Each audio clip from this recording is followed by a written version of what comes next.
Good afternoon, everyone, and thanks for joining us. I'm here with our regional managers, Bryan Ellis, Dorr, Kelly Lapetino, and our monitoring manager, Tamika Chism. Appreciate everybody's time this afternoon. This is a session as a follow-up to a discussion point that we had at our monthly meeting with Julio and the Title I local area staff last week. So we're going to go ahead with the session today. Hopefully I'll get the technology to work. And if you can see the screen, hopefully you'll see our agenda for today. Is going to be the first part. I'll go through kind of the funding update, and then our regional managers will go through some outreach strategies and ideas, and then finally Tamika and the team will work and address some of the fiscal questions that have come up. And I also want to acknowledge the IWP fiscal folks and thank them for hijacking their regularly scheduled meeting. Thought this would be a great opportunity because of the crossover to expand the audience for this session. So thank you, Leanne, and the rest of the group for allowing us to utilize this time. So I'm going to go ahead and get right to it. And this is one of the slides that we highlighted a week ago. So why did the state provide an allocation of additional $3 million? The bottom line is that our formula funding from U.S. Department of Labor is projected to take a very significant hit or cut next year. Based on the projections and the allocation, we're in line to take a reduction from about 135 million total to about 123 million total. And the primary reason for that is because of the expanded need, specifically in some of the larger states in California and Texas, largely attributed to COVID. We did mention that there was a funding notice. I'm going to walk through that document here in a minute and then be able to take any questions. We'll pause, when we get to that point. So it does provide $3 million. The funding notice was issued last week. We are asking every local area to submit a formal modification with the increase in the amount by May 6th, and we're looking to establish the modifications by June 30th. That will, obviously the state we are projecting meeting the state level obligation rate as well, and making sure that all the grants are established by that point will ensure that we also hit that important benchmark as well. As far as other obligation requests, I'm going to talk about this slide in some detail, but know that there's some important additional information to clarify. As we have mentioned and is noted in the funding notice, local areas must obligate at least 80% of their PY21 funds by June 30th. Grantees that don't meet this requirement would face reallocation unless they submit a waiver. It's important to note, and we've received a number of questions, and we'll clarify it outright. We received kind of two questions. One is that we've provided additional funding. Will the state provide flexibility in calculating the dislocated worker obligation rate? And so the answer is yes.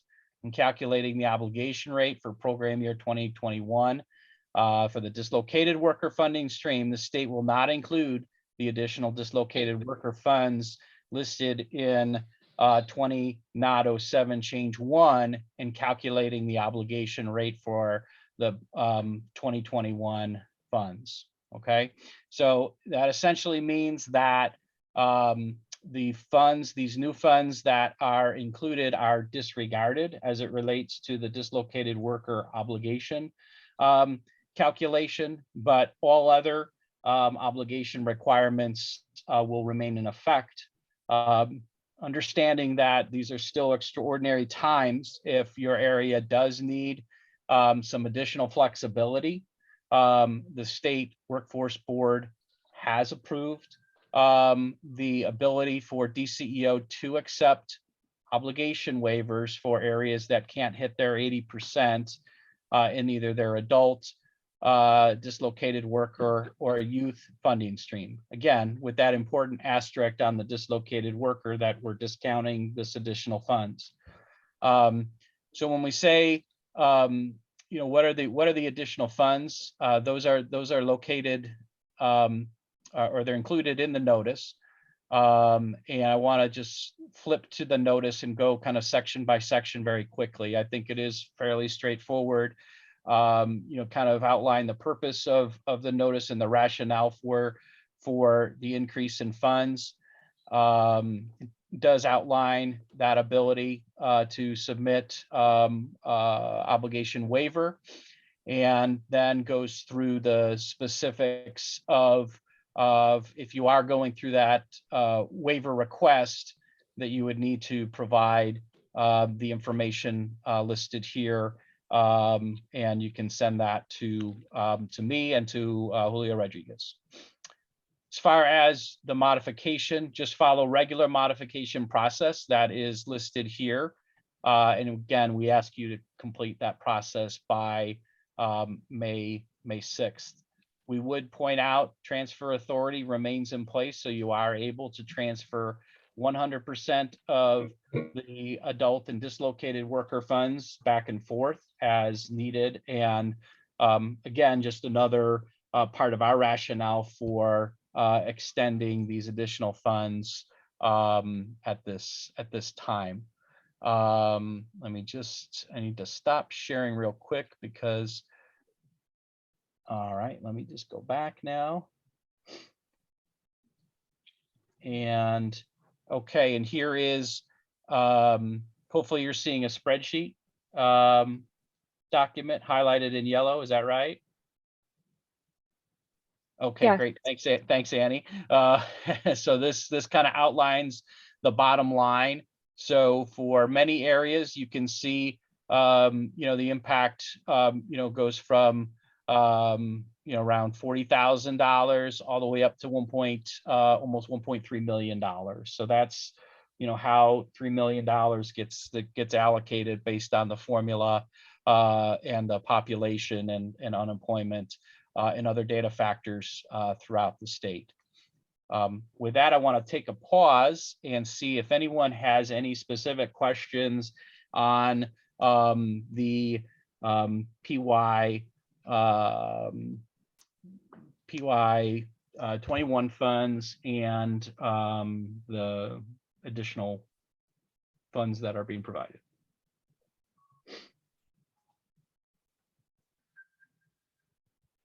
So I do see a question in a chat.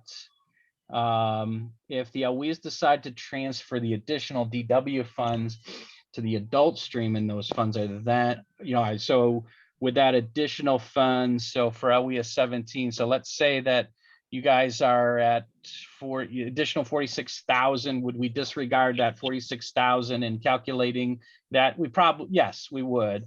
We would, so if you were, obviously you'd be right on the edge if you were that close, but we would factor that in.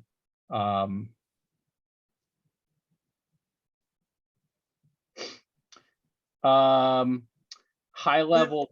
John, I'm sorry, I didn't understand the question. I know we're going to be transferring some money too, okay. So I wasn't sure how that. Okay, yeah, thanks, Amy. I So, can I jump in and oh yeah, kind of please. clarify Oh, my question? absolutely, please, Okay, yes. so my question was, if we decided to, so we're getting the additional 46,000. So if we decide to transfer that 46,000 to our adult stream, would that 46,000 count towards our 80% obligation under the adult stream? Or must we keep those funds in the dislocated worker stream for it not to be included in the rate? Does that make sense? Yeah, it does. It Okay. does. So you basically, and I know I'm mixing terms. I apologize for that, but I'm trying to just, make it straight in my head, right? So you're 40, you got $46,000, whether you keep it in dislocated worker or you move it to adults or you split it half and half. If we see at the end of the year that, your funds are your PY21 funds aren't hitting the mark, we're going to look at the reason why, right? So if the reason why is, this 46,000, then we're going to hold you harmless. Okay. So no matter if you transfer it or keep it in dislocated worker funds. Okay. So, but if it's beyond, if it's, let's say, well, your adult funds, you're 100,000 away, and what we're doing with this additional for your area, 46,000, didn't impact, what was happening, then you got to come in for the waiver and just basically explain what happened. What have you done to address the issue? What are you going to do to address the issue moving forward? And I think in part addresses the question in the chat as it relates to define a high level plan. That's something that you would work with your regional manager and Tamika and myself in developing. Last year we had I think 7 local areas that had to request some level of flexibility from DCEO, whether it was as part of an obligation issue, if it was part of a direct training question, or if it was a part of the youth work experience or work-based learning requirements. So some variation. A couple areas it was just the youth, couple areas it was direct training, couple areas it was the obligation. So we look at this on like a grantee by grantee basis, and we'll develop a plan that makes sense, right? So it's and it's not just, and we're not doing this just to make it an exercise, right? We're making it so you and your leadership team and the board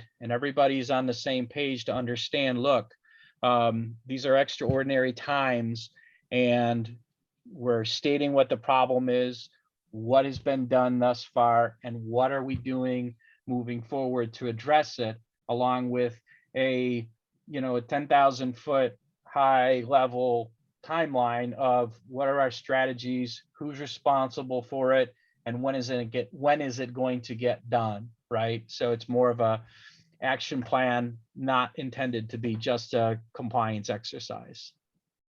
That makes sense?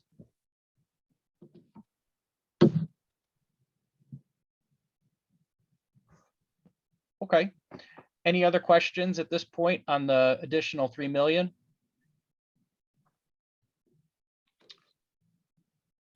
Okay, then I am gonna just move forward and talk about the PY21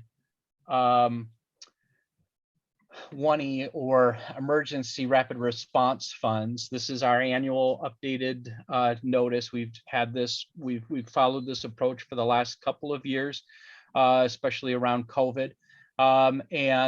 So 21 NOT02 outlines our process for the local areas in requesting state level rapid response funds. And this is really an opportunity that has evolved over the years. And we would encourage all of you to, continue to take a look at this and apply for funds as appropriate. I'll go back to the presentation. Again, this is last year we kind of established a direct connection to some guidance that was issued by the Department of Labor in Training and Employment Notice 8-20 and 13-20. Really outlines and emphasizes the important role that the workforce system plays in in the recovery and the health of a regional economy, and talks about the important role that the workforce system has. 1E funds and the ability to implement what is called that layoff aversion activity that I think we all know of.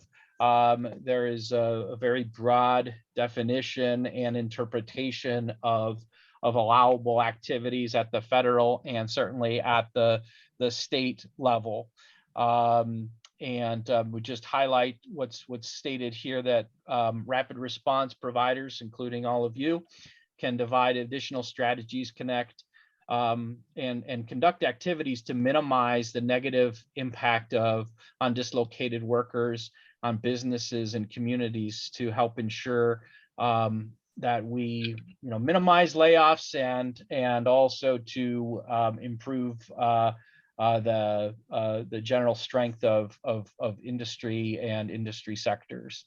And so through our notice, we will continue to provide for innovative projects that rapidly connect job seekers to work, that expand supportive services, that support workers in targeted industries, and support employers.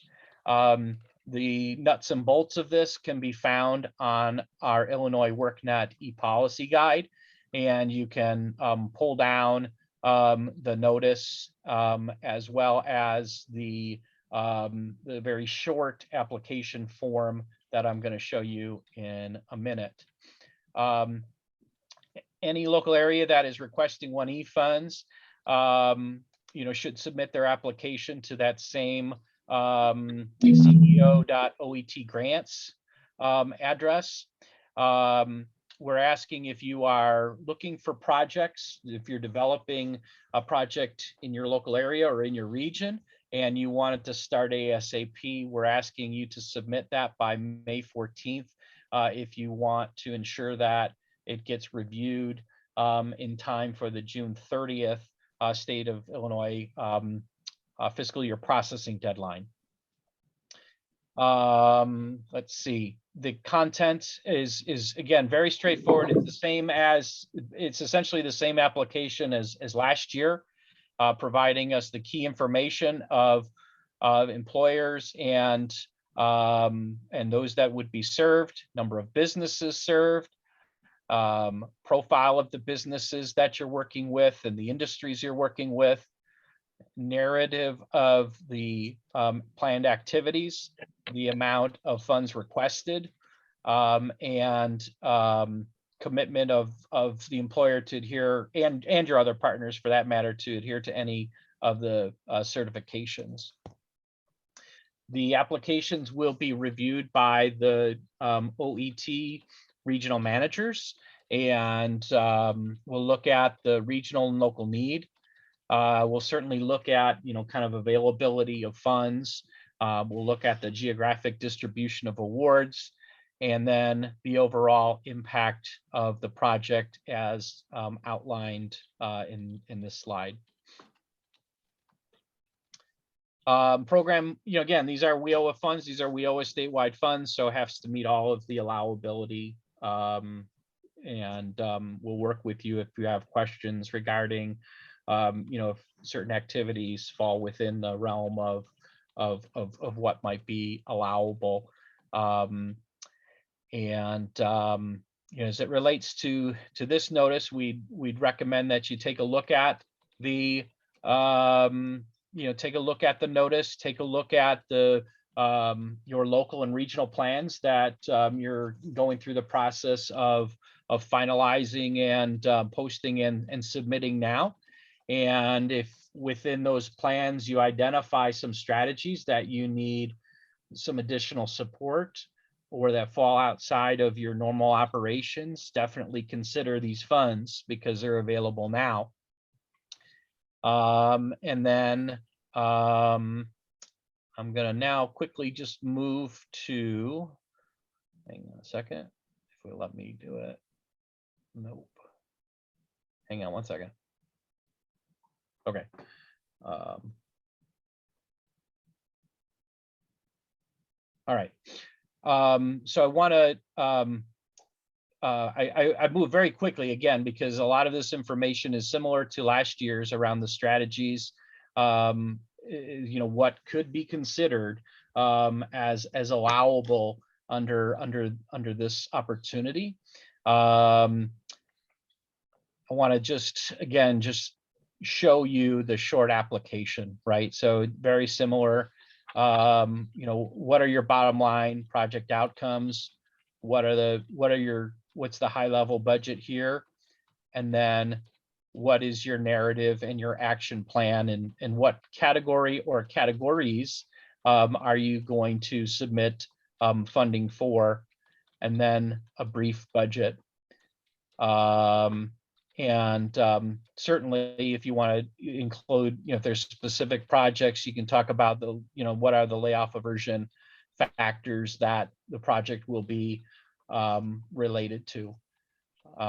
If you have any questions on a specific project, I definitely would encourage you to contact your regional manager. I know many, or at least a couple of you have contacted.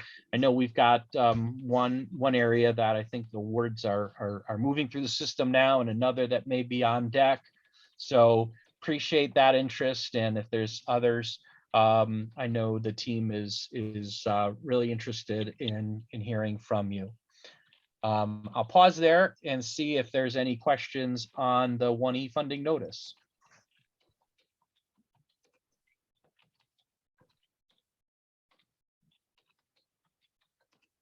Okay, so with that, I will turn it over, I think, to Annie. Is that right? Yeah. As she will lead us off, and I will drive the bus. So just tell me when to go. The second part of the presentation today on outreach strategies. Thanks, John. Good afternoon, everyone.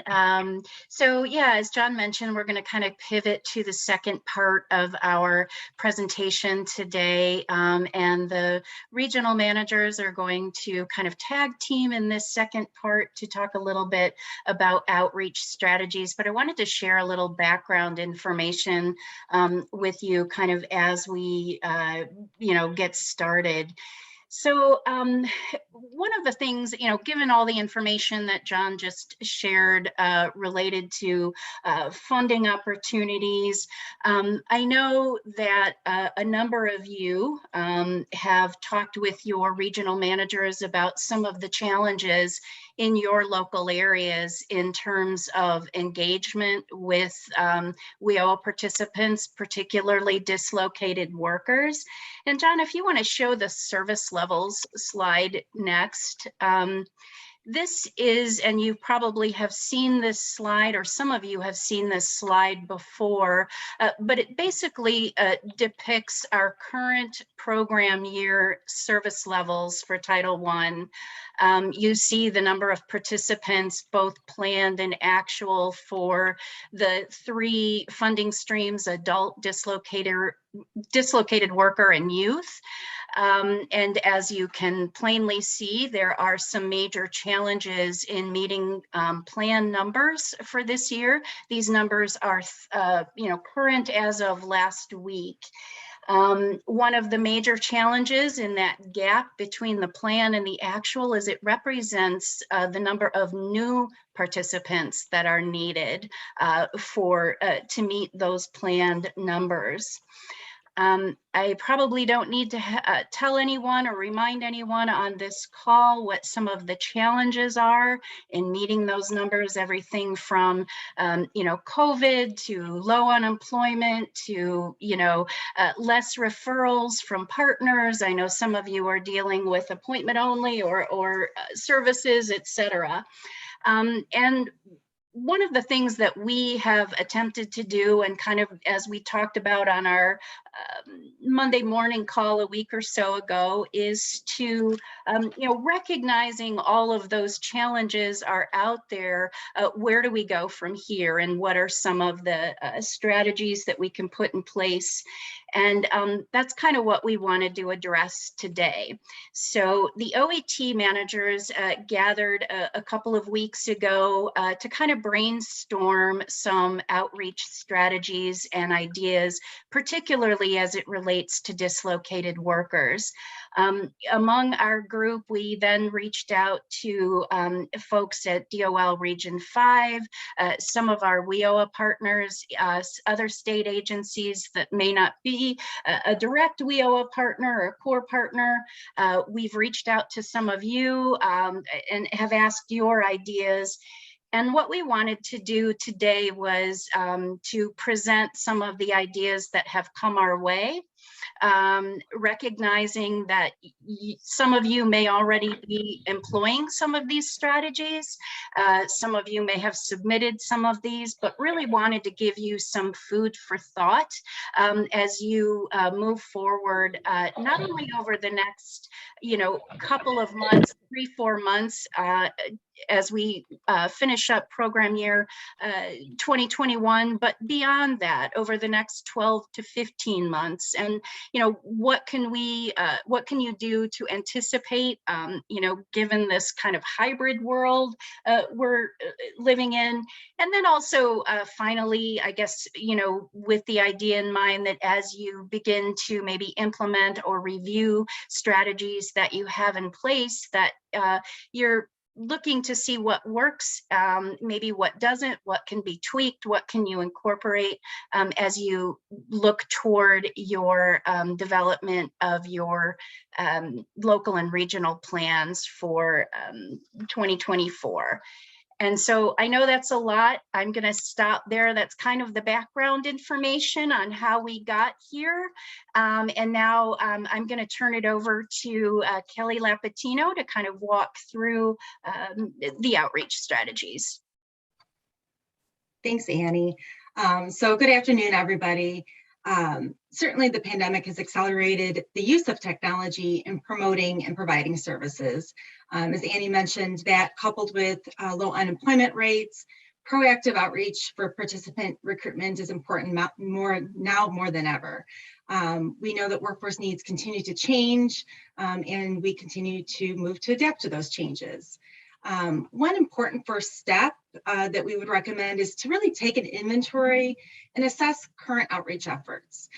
So each LWIA is encouraged to continuously review and evaluate the effectiveness of current efforts and really identify any gaps and avenues to expand current outcomes. So we would encourage you to work with your team and essentially conduct a SWOT analysis through this process. This can help to create an outreach plan. As we move through this presentation, we will share some best practices and some strategies for proactive participant outreach, recruitment, and communication to ultimately increase awareness and community engagement on the availability of WIOA programs and services. So we're going to continue to share various examples from the field, and hopefully you can take away maybe some of these best practices and strategies to implement within your LWIA. And one of the things too is after you create an outreach plan, certainly feel free to reach out with your regional managers. We're happy to, kind of brainstorm with you and kind of take a look at your current plans and see if there's any other suggestions there. So after you've taken a look at these outreach strategies, one of the things that we would recommend is that you coordinate a partner strategy meeting to identify additional opportunities and collaborative efforts. And this is an opportunity to leverage WIOA core programs and partners to be able to identify some gaps and maybe move forward with expanding current collaborative efforts. A few LWIA examples that we'd like to share below. Many of the one-stop operators lend support by facilitating monthly partner meetings. Part of this, they distribute an internal partner newsletter.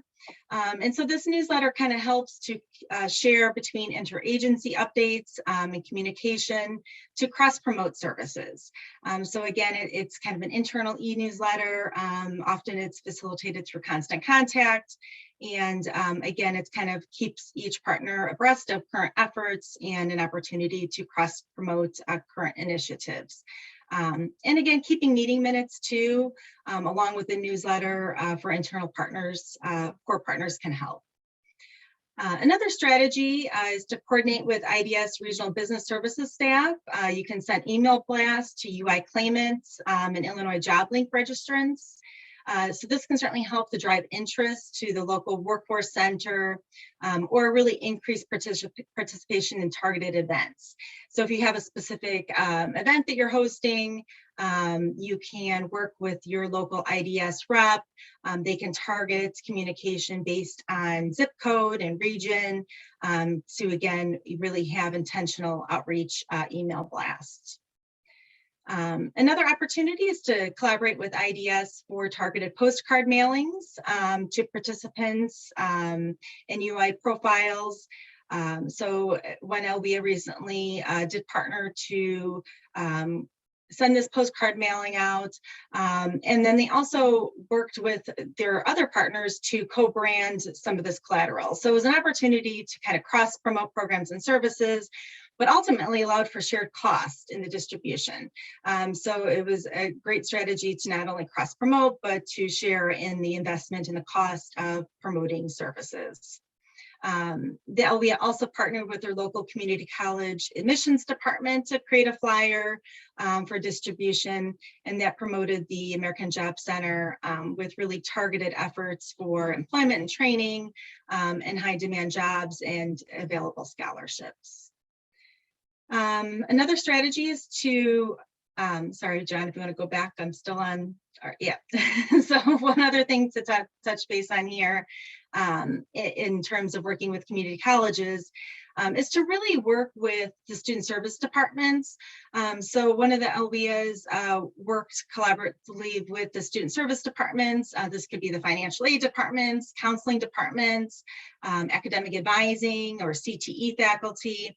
And what they did was they attended their meetings and just kind of talked about WIOA programs and services, really to connect these community college departments to assist with WIOA referrals.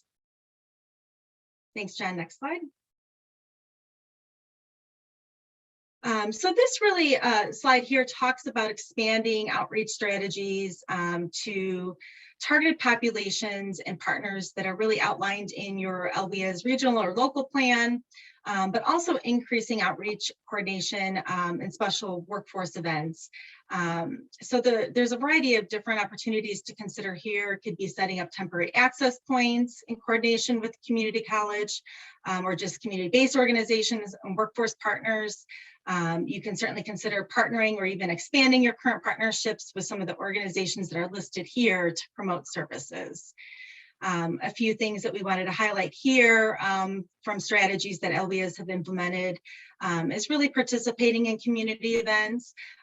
So if it's an event that's being hosted throughout the county, such as a resource fair, disability fair, or career fair, whether it's not something that you're hosting and leading or something that the community-based organization is leading, it's still an opportunity to really partner with and make sure that your presence is there. One strategy is to connect with childcare providers to maybe identify parents that have lost employment and see if that childcare provider would be willing to distribute and share some of the marketing collateral that you might have as an opportunity to help assist them with reemployment. Another strategy is to request to include flyers and promotional material in local municipality communication, such as email blast or including content and water bill mailings. Some LWIAs have also worked with their local school districts to include information in their virtual backpack communication to parents. And also connect with your school districts because many of them offer parent universities or parent academies. And so it's an opportunity to promote services to parents. And the final strategy here, or example that we'd like to share is really targeted services for returning citizens by having proactive outreach. One WIOA is facilitating orientations on site prior to release. So really, again, being proactive in those outreach strategies. Next slide. So this slide here talks about just targeted outreach strategies to dislocated workers. So some examples from the field include hosting ongoing informational workshops for dislocated workers. Many LEAs have included targeted outreach efforts by specifically listing companies that have had significant layoffs. So they've created marketing collateral that might have the companies listed, but really that offers a relatability to impacted workers. So if I see marketing collateral and I see a company that maybe I was previously employed at, there might kind of trigger some relatability to want to reach out and inquire about services that might be available. Also, you can utilize the EP system to identify rapid response events where unions are involved, and certainly you can work with your local rapid response individual, have them work with the state staff. We're happy to partner with you on this. One LWIA did partner with a local union of a company that did have a significant layoff, and they provided dislocated worker services and outreach workshops on site at the union hall.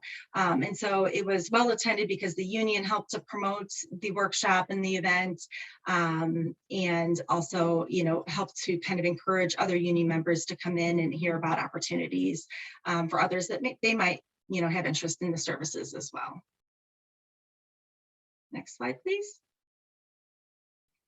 Utilizing technology, specifically social media, to reach job seekers. We've received a lot of great examples here in terms of social media outreach. So creating simple messaging on the types of services that are available and who to contact. A lot of local areas kind of launched a Meet Our Team campaign to really directly connect constituents with the staff. So knowing who to contact is an important first step, and it also takes a personalized approach to human services. So that's been a strategy that's been implemented across a couple different LWIAs. You can also use data and campaign boosts to really target the location and the audience of the post. So again, kind of looking at your local plans, if there's a specific underserved area that you're looking to outreach at, you can do really targeted support and outreach efforts to do so. Utilize a mobile workforce center, or certainly, you know, create a pop-up in the community. So identify areas with highest needs, and you know, you bring those services and create a pop-up within your community. Utilizing participant and employer success stories. So certainly, you know, being able to resonate and having those success stories can be distributed throughout the local community, and of course posted to Illinois WorkNet. We can help promote those success stories as well, but again, it offers a relatability piece to it. And then also utilizing various technology avenues beyond social media. So text campaigns, a lot of social media activity can also include using like hashtags to try to capture attention and really tag other either employers or impacted organizations. And included here is just a targeted social media post from one of the local workforce areas. So you can kind of see, just as an example of a very intentional targeted post, kind of attracting and drawing interest from a layoff event within a local employer.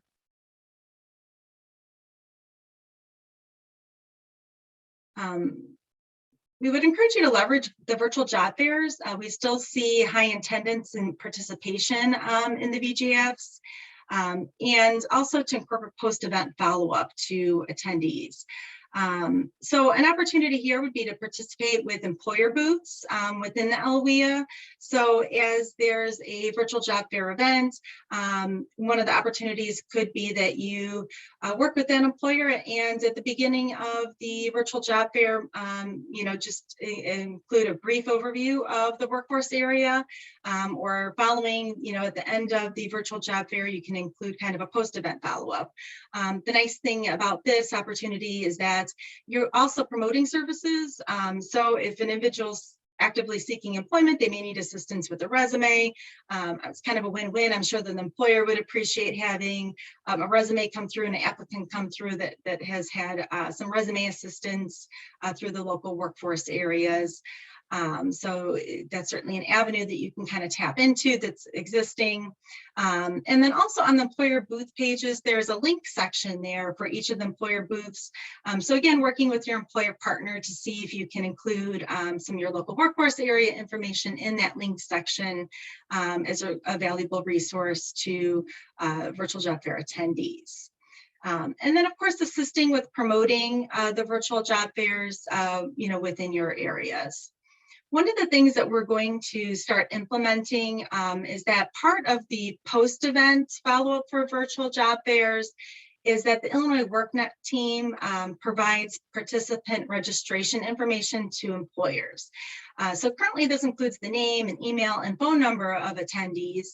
So the employer receives that participation list.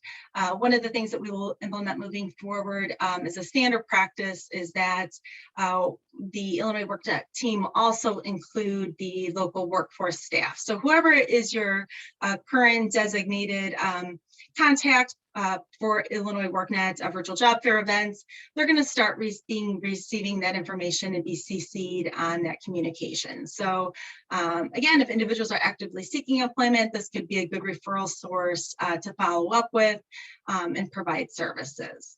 One thing I just want to note here is that just because a business is within that LWIA, we can't guarantee that that individual resides within that local area, but hopefully it's a starting point. So we'll kind of use that employer location as home base to communicate out some of those leads. So for each type of special or targeted population, we would certainly encourage you to develop a unique method or strategy for locating, attracting, and retaining participation in workforce programs. As follow-up to the session, we will provide a WIOA special population documentation that identifies various barriers and proposed solutions that you can use as a tool.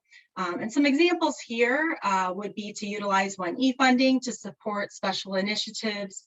For example, one LWIA is supporting women of color who had been the primary child caregivers during the pandemic and have been unable to re-enter the workforce on a career path.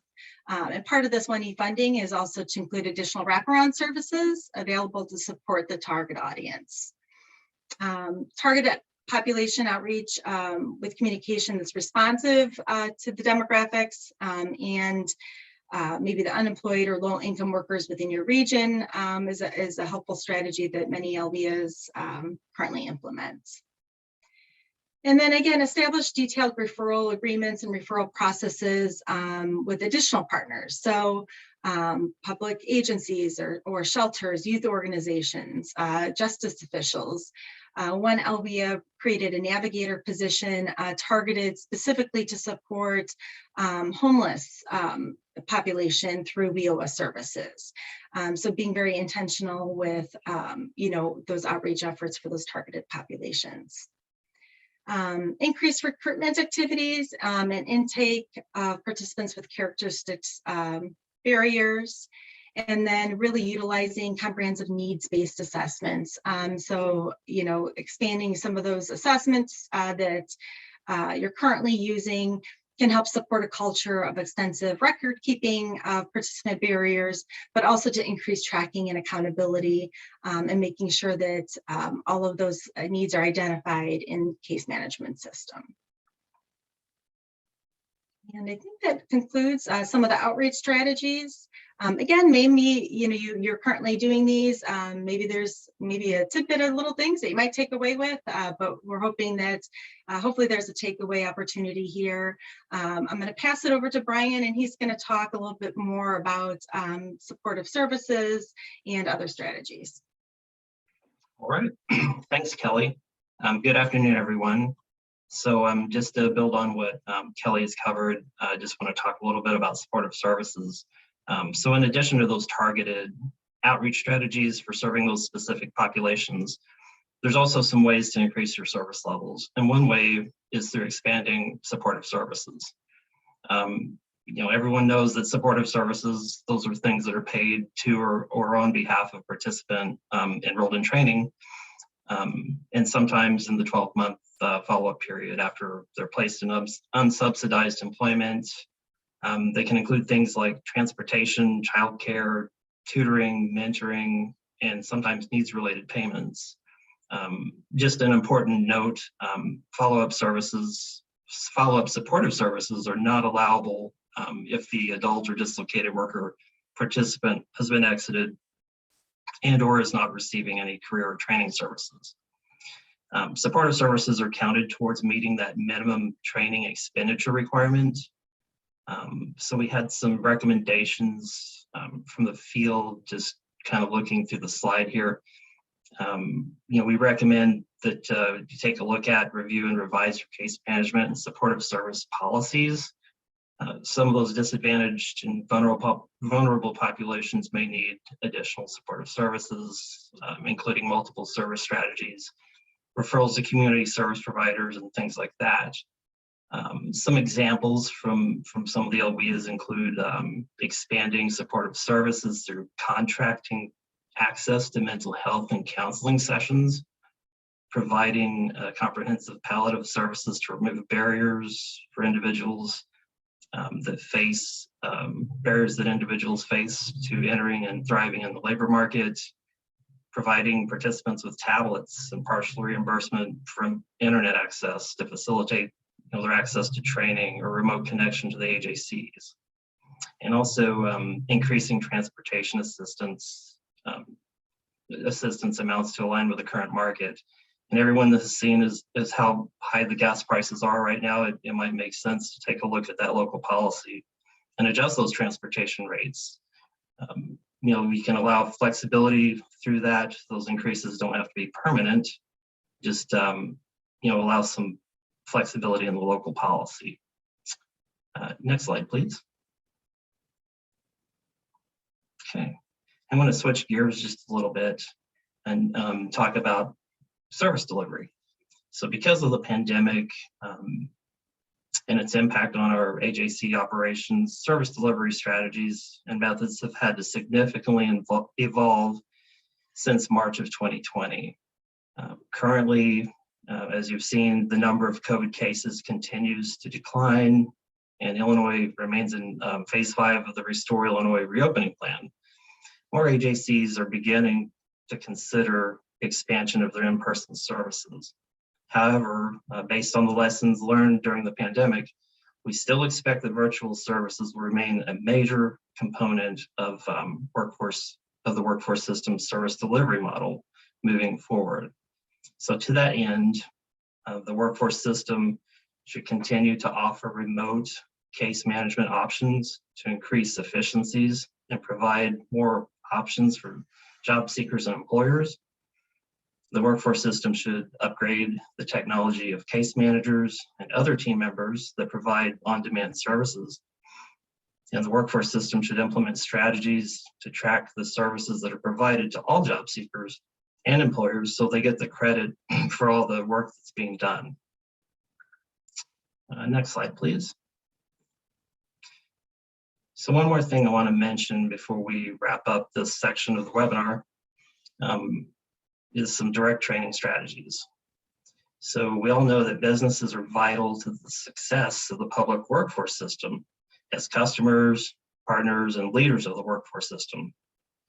So we just encourage you to consider opportunities to expand those employer work-based learning strategies, which also contribute towards the direct training expenditure requirement.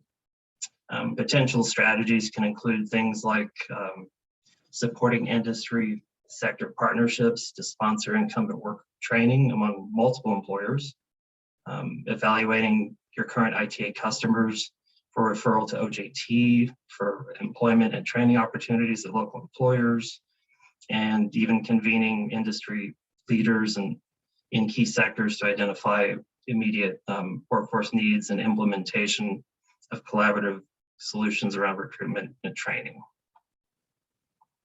Next slide, please. Okay. So there's a variety of additional resources and tools that can be utilized as workforce development leaders continue to adjust and rethink the best way forward in these uncertain economic times. Provided here on the slide are a few links to webinars, data systems, and recovery best practices as you implement strategies supporting a pathway to recovery. So as we wrap up this portion of the webinar, and as you consider the information that's been presented, we just recommend, like Kelly said, that you start by evaluating the strategies your LOE is currently utilizing, taking note of what works and what doesn't work, and then think about how these strategies might be implemented or adapted to improve your current outreach and service delivery strategies. So this has just been a basic overview of some of the strategies and best practices we've come across through brainstorming, research, and conversations with many of you. So within the next few days, OAT, we're going to work to disseminate through the IWP network to the field a reference guide of these strategies and best practices. You'll find some of the concepts contained in the new resource document are short-term strategies, and some that may be implemented in the last few months of this program year. Some strategies are more long-term in nature. So we want you to keep in mind that the guide is intended to just be a starting point, and we hope will spark more innovative ideas and strategies as we move forward. So additionally, I think Kelly mentioned this earlier, our WIOA career planning policy includes a WIOA populations with barriers and proposed solutions chart as an attachment to that policy. And that chart has some valuable information about serving WIOA barrier populations like displaced homemakers, low-income individuals, single parents, ex-offenders, and more. So we're very interested in your feedback. So please keep your regional manager posted as you try these strategies and as you come up with new ideas. We're always looking for innovative strategies that we can add to the guide and share with everyone. We appreciate all the hard work that you're doing, and I want to thank you for your time and attention today. So I want to go ahead and turn it over to Tamika for part 3 of the presentation. Thank you. So can I ask a quick question here before we get off of this subject? So I feel like I am on a trip up a mountain currently, very aggressively doing outreach, working with individuals, businesses, have KPIs for both my career service people to put new people into the programs, plus our business service people for OJTs and incumbent worker. But I feel like I'm going up a mountain, and July 1, I'm about to fall off of a $500,000 funding cut cliff, and all these people that I'm putting in to hit 80% now, I'm not going to have funds to continue on, and I'm going to have a waiting list. Has the state discussed the possibility of additional funding from the state level, extra grants or things like that for local areas that run into that situation? Yeah, I think the answer is yes. I think that we do have funding available, based on what we're projecting will come out for the PY22. There will be a pool of rapid response funds. One of the reasons why we are pushing out the additional $3 million now is so you would have additional funds as you kind of ramp up to hit your 80%. So and again, depending on your area, that's maybe is minor amount or major.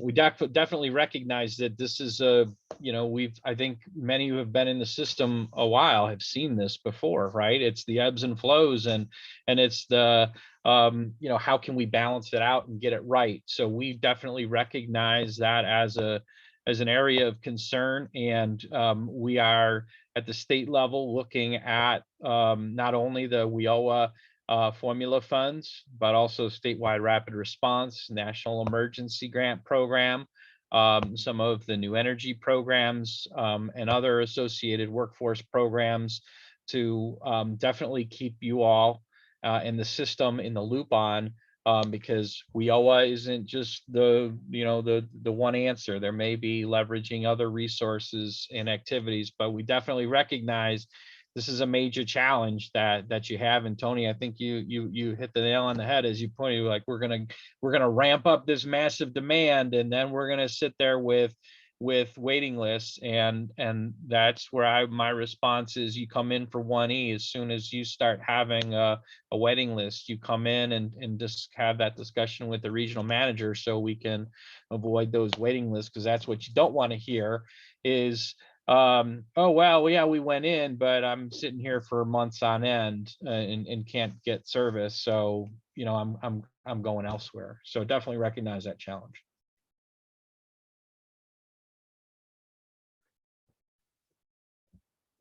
Any other comments or questions before we pivot to the last section? And again, this is an ongoing discussion, so if you don't have questions, or if you have other thoughts that maybe other strategies that you've seen work in other areas, we know you talk and share information. We encourage that, but if you want to highlight that and lift that up, we definitely would appreciate that.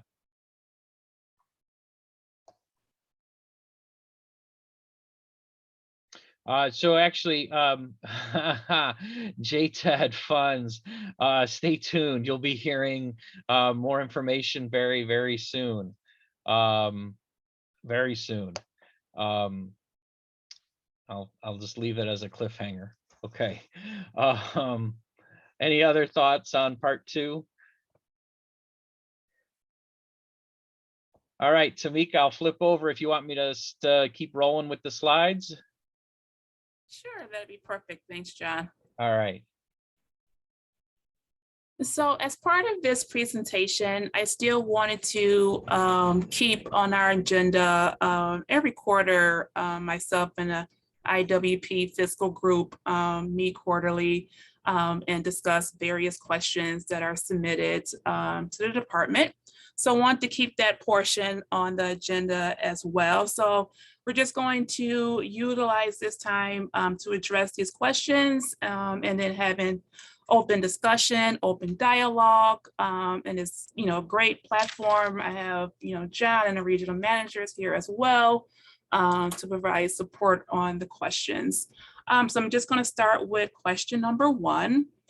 So this one is around monitoring and specifically around OJT and IWT incumbent worker projects and subawards. So in answering the question, when it comes to the way fiscal and program review those projects and subawards, we are continuously reviewing our process and procedures because as we're doing a combined monitoring approach, we do want to work collectively and alleviate some of the duplicate requests and documentation that the WIAs are sending over. So thank you for pointing this out and providing this feedback that you all are experiencing through the monitoring. So we will review this kind of process and have it more streamlined so that program and fiscal, if we're needing some of the same documentation, you're only having to submit that once and it will be reflective for both parties. And this will be outside of any additional information that program or fiscal may need just because of the lens that they're reviewing when they're going through the monitoring events.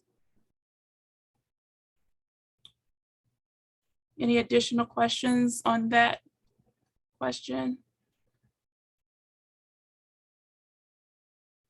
Okay. So now question number 2, supportive services. So during a monitoring event, there was a supportive service question that came up, and I believe the monitor, this particular scenario involved a participant that was in an apprenticeship program. So based on the guidance that was given around supportive services, the monitor questioned how the WIOA had kind of recorded the services. But to answer the question, program monitors do receive the same guidance that we discussed with local areas. Again, this scenario, I believe because of the apprenticeship program, kind of raised some eyebrows and caused some questions for the monitoring team. But just to give you a little insight on what occurred internally. So when this happens, the lead monitor definitely checks in with myself, and we had a good discussion as a team just to kind of clarify how things should have went and what they should have seen in IWDS. But this situation was resolved, and the WIOA was able to kind of, I think it was for books for the apprenticeship. So everything that was outlined in our previous discussion for supportive services, when it comes to items that are books that's not grouped into like the full tuition program, that was outlined in IWDS accurately. So again, it's just one of those things. I do appreciate our monitors bringing up those questions and wanting more clarity. But because it was around the apprenticeship program, I think that's just caused a question. But there were no findings issued in this situation, and the guidance that was provided, and I can reiterate that when I submit my my documented responses to Leanne, I can provide that same guidance that talked about when you have supportive services and you have books and supplies that are grouped with the tuition versus when they are separate, how that should be recorded in IWDS. So we will continue to follow that guidance. And again, I appreciate the feedback. And it was a good discussion between the monitoring team and also the WIOA.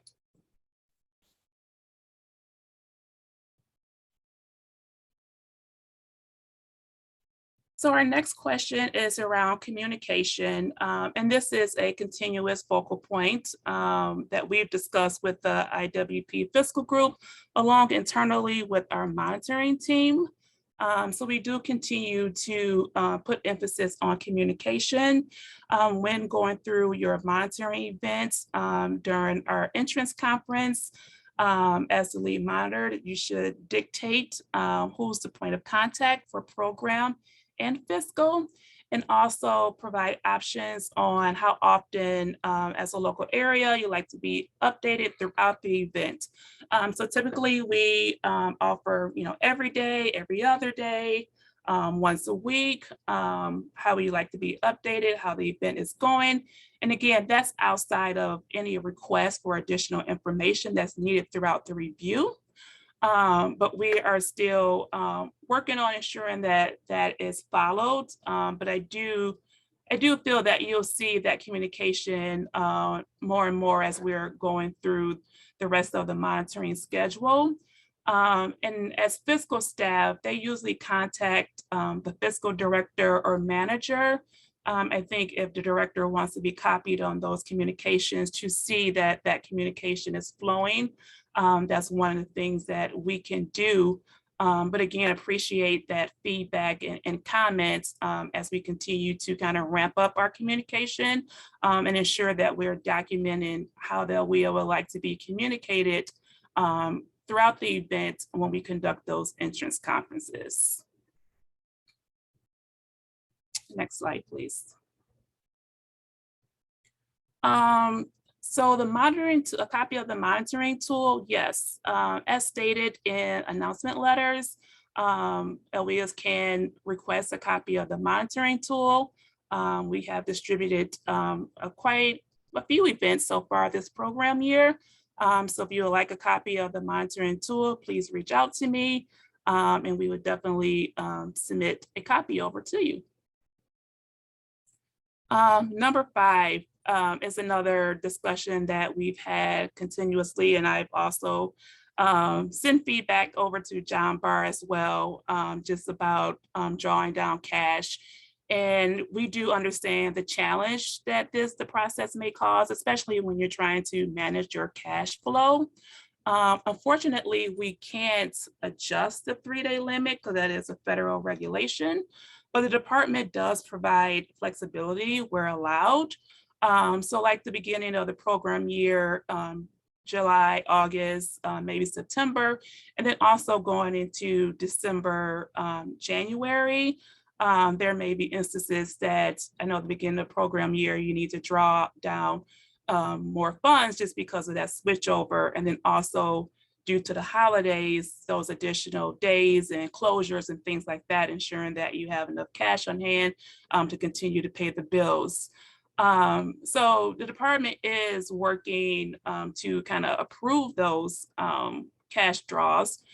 And then also, but when it goes over to the comptroller's office, it's kind of hard to manage their time schedule.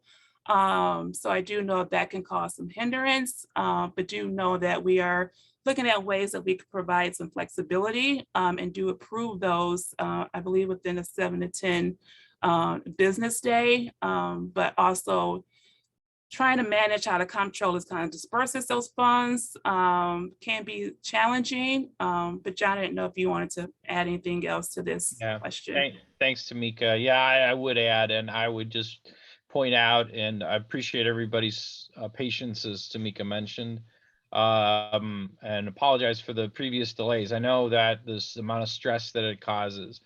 I think that as you look at the calendar for this year, and anytime that you see a state holiday falling within a period where you're going to need to order cash, I think you need to take that into consideration. Now, Tamika is absolutely right as it relates to the 3-day limit rule, and we're going to look at holiday schedule. We're going to look at circumstances around that. So I think that based on some of the new parameters that we're dealing with as it relates to staff responsiveness outside of DCEO, where we've in the past had only major impacts. And when I say major impacts, where it misses a cycle, where it's okay, well, the Thursday is gone, we got to wait till the Monday. That process didn't occur up until this year, especially if there was like a state holiday. That appears, and it's happened at least twice, that is impact. So the state holidays are impacting this. So I would advise that you work with Josh. If you have a question, always copy Tamika so you have that in your records. And if there's a question as it relates to that draw, that you'll have documentation around it, and just to make sure that communication is flowing back and forth. And definitely want to work with you on it. Appreciate your patience, but that's what I would suggest on a moving forward basis. So you can see where so I think the next state holiday is, coming up Memorial Day. And then there's the new Juneteenth in June, July 4th, and then Labor Day, right? So I think that, and then we get into the fall holidays. So I think that, especially for those that may fall on one of those processing dates, especially Thursday, Friday, seem to have been problematic. I would encourage your teams to to connect with Josh and Tamika as needed. Thanks, John. Any additional comments or questions around ordering cash?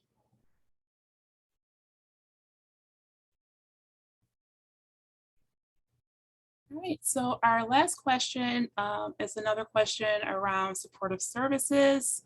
And this question is specifically around if the participant isn't in training, but is receiving career services, can supportive services be allowed for books and supplies? So supportive services can be allocated to participants in WIOA approved activities, and then who are unable to obtain services through other programs that are providing those services.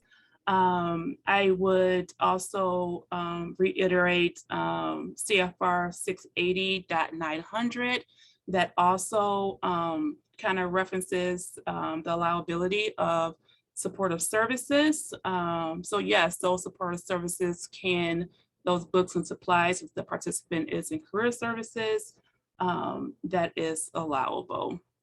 Not sure if anyone else has anything to add to that.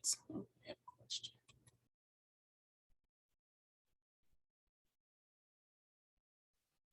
So I know Laura Dom is also on the line. I don't know if you want to weigh in as well, but I would just probably recommend, as I think was included in Bryan's point in there, that, you know, this would probably be a really great time for you and your boards to take a look at your supportive service policies in wholesale. And this could be something that you also consider and research, and really want to emphasize that suggestion that Bryan gave as it relates to maybe even some, you know, some short-term or time measured supports that are provided in extraordinary circumstances right now, right? Like when gas prices are through the roof, maybe you say, you know, for this calendar year, our transportation supports have exceeded, or have your boards provide, again, everything in the context of what are the resources and what is the highest benefit and all of that, but just to make sure that you have the right level of resources available to make your job seekers successful.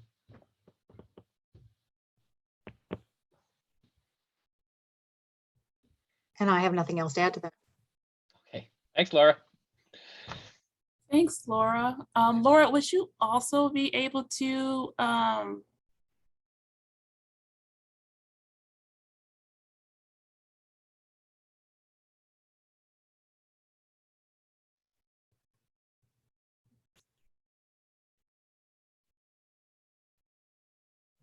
Sorry, I was trying to read the question. That is a performance question from Michelle Cerruti, and I would defer to Paula Berry and Mark Burgess on that. And then they can answer that. I think that the answer is probably no, because it has to be funded by WIOA Title IB funding, but double check with those two. They are the experts.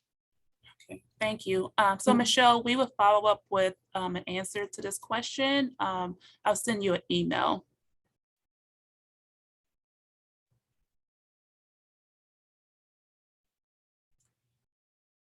And then we had a question regarding when the monitoring tool was last updated.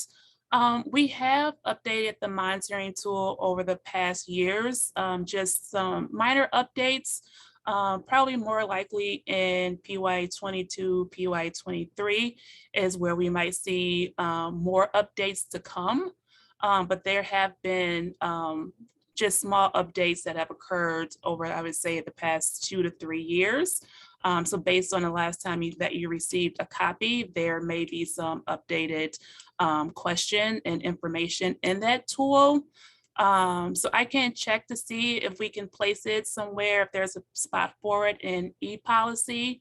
I can check on that and follow up with the group. But we can probably just think of a way to distribute it and then provide updates as we go along.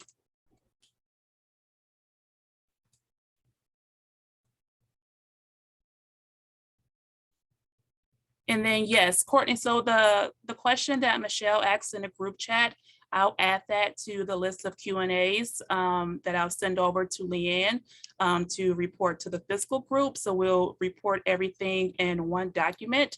And then Michelle, I'll also just provide you a follow-up email as well.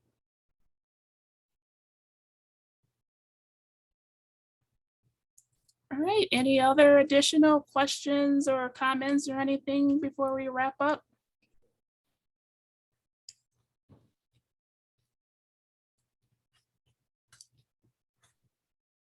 John, do we have any closing remarks or anything? I just wrap up by saying thank you all again for all the work that you are doing, and appreciate your ongoing efforts and your expertise, and just the rest of the team is here for to assist as needed. And please don't hesitate to reach out as appropriate.